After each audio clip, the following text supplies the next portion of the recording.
यह कहानी उस छत्रपति की है जिसने इतिहास की दिशा ही बदल दी, जिनकी नसों में बहता था महादेव का तेज और जिनकी तलवार में मां भवानी का आशीर्वाद था। जिन्होंने हिंदवी स्वराज की नींव रखी वो थे हिंदवी स्वराज के शेर छत्रपति शिवाजी महाराज। रघुकुल राज है, हर हर महादेव।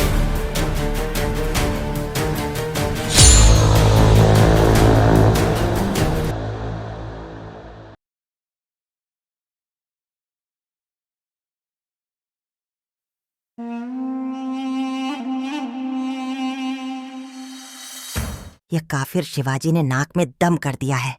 दरबार के शेरों, कौन है जो शिवाजी का सिर मेरे कदमों में लाकर डालेगा?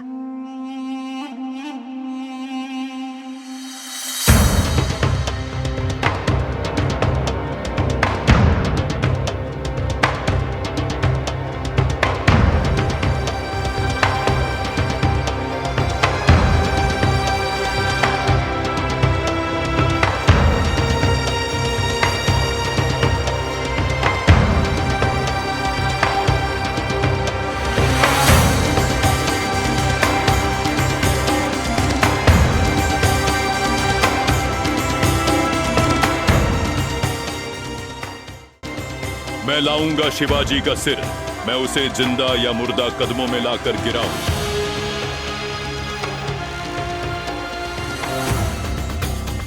अच्छी तरह सुन लो अफजल, अगर तुम नाकाम हुए तो शिवाजी से पहले तुम्हारा सर गिरेगा। असफलता मेरा नाम नहीं, शिवाजी की मौत अब तय है।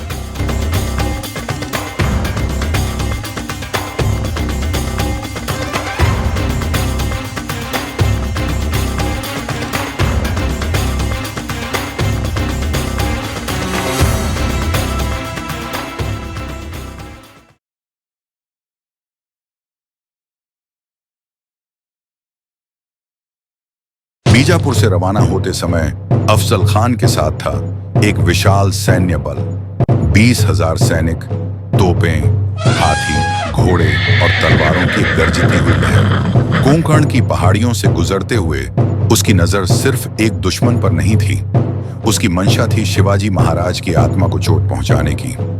उसने तुलजापुर और पंढरपुर जैसे पवित्र मंदिरों को रौंद डाला। देवी तुलजा भवानी और भगवान विठोबा, जिनकी भक्ति शिवाजी महाराज के रक्त में बसी थी, उन्हें अपमानित कर अफजल खान ने एक खुला संदेश भेजा।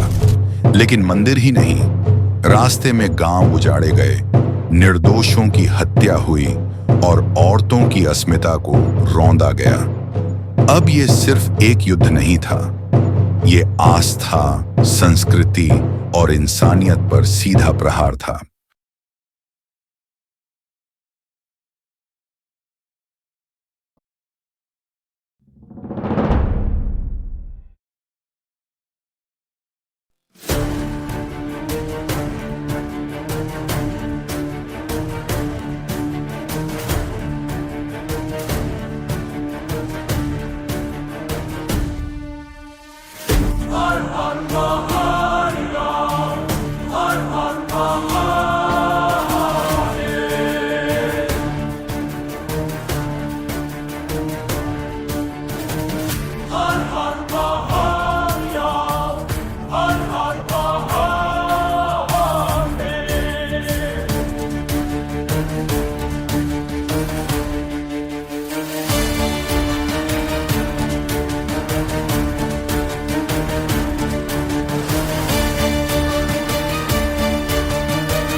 महाराज की जय हो। क्या हुआ नायक, इतनी जल्दी में किस समाचार के साथ आए हो?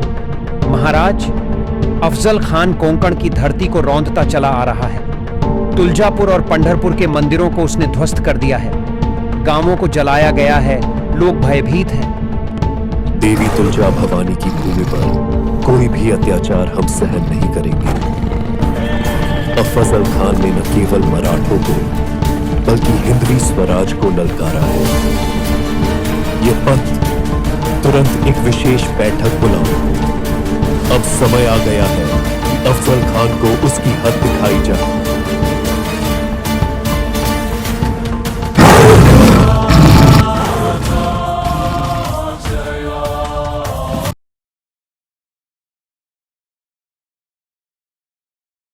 प्रतापगढ़ के दुर्ग में महाराज के चारों ओर बैठे थे उनके विश्वसनीय सरदार तानाजी मालुसरे, नेताजी पालकर, यसाजी कांक और सबसे महत्वपूर्ण बाहिरजी नाइक, जो पहले ही अफजल खान की हर हरकत पर नजर रखे हुए थे।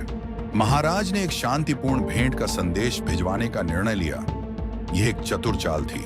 अफजल को प्रतीत होना था कि मराठा राजा डरा हुआ है, राजनीतिक वार्ता चाहता है, मगर प्रतापगढ़ की घाटियां चुपचाप एक युद्ध भूमि में बदल रही थीं। शिवाजी महाराज ने तय किया, भेंट खुले मैदान में नहीं होगी, बल्कि किले की तलहटी में एक सीमित स्थल पर। नियम स्पष्ट रखे गए, दोनों ओर से केवल कुछ अंगरक्षक साथ होंगे।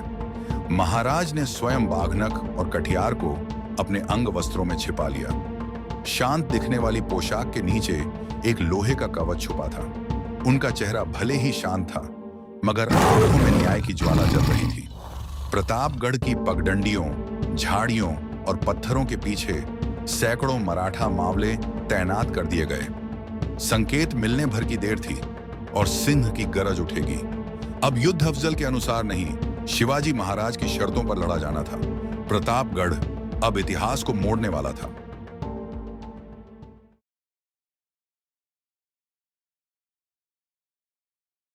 अफजल खान ने जब वह संदेश पढ़ा तो जोर से हंस पड़ा। शिवाजी से आमना सामना, अफजल खान को यही तो चाहिए था। उसकी मुस्कान में घमंड था, आंखों में छल और मन में विश्वासघात। दिन तय हुआ, वह दिन जब दो सेनाएं नहीं बल्कि दो इरादे आमने सामने खड़े होने वाले थे। एक छल और दंभ से भरा, दूसरा मौन मगर न्याय के लिए सच। निर्धारित समय पर अफजल खान प्रतापगढ़ की तलहटी में पहुंचा। पीछे था उसका विशाल मुगल दल, मगर मुलाकात के लिए चुने गए थे बस कुछ भरोसेमंद अंगरक्षक, जिनमें एक सैयद बंधा भी था। एक विशाल शाही तंबू गाड़ा गया। अंदर बिछे थे रेशमी गलीचे, दीवारों पर झूमर और पर्दे। मुलाकात का समय आ पहुंचा था। अफजल खान ने भारी कदमों से तंबू में प्रवेश किया। गलीचों की नरमी भी उसकी अकड़ को नहीं झुका सकी, और वहीं राजे भी निकल पड़े शामियाना की ओर। न कोई बाजा, न कोई उद्घोष, बस 3 चरणों की आहट।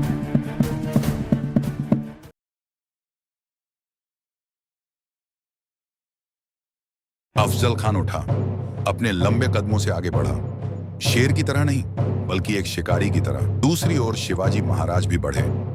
नजरें शांत थीं, पर भीतर जल रहा था स्वराज का संकल्प। दोनों मिले, एक गर्म जोशी सी दिखने वाली झप्पी में छिपा था इतिहास का सबसे बड़ा धोखा। अफजल खान ने जैसे ही छुरी निकाली और शिवाजी की पीठ पर वार किया, वो चौंक गया, क्योंकि वार तो हुआ पर असर नहीं। शिवाजी के भीतर था गुप्त कवच। तभी शिवाजी ने अपने वाघनख निकाले, शेर के पंजे जैसे, और एक ही वार में अफजल खान को वहीं ढेर कर दिया। अचानक सैयद बंदा, अफजल का सबसे घातक अंगरक्षक, पीछे से वार करने दौड़ा, पर शिवाजी अकेले नहीं थे। एक नजर से पहले ही जीवा महाला आगे बढ़े और सैयद के सीने को चीरते हुए इतिहास में अमर हो गए। प्रतापगढ़ की इस भेंट में शिवाजी ने न केवल युद्ध जीता, बल्कि पूरे स्वराज्य को धोखे के खिलाफ एक नई राह दिखाई। ये सिर्फ तलवार की जीत नहीं थी, ये न्याय, धैर्य और एक दृढ़ संकल्पित मराठा आत्मा की विजय थी। जय भवानी, जय शिवाजी। रघुकुल राज है।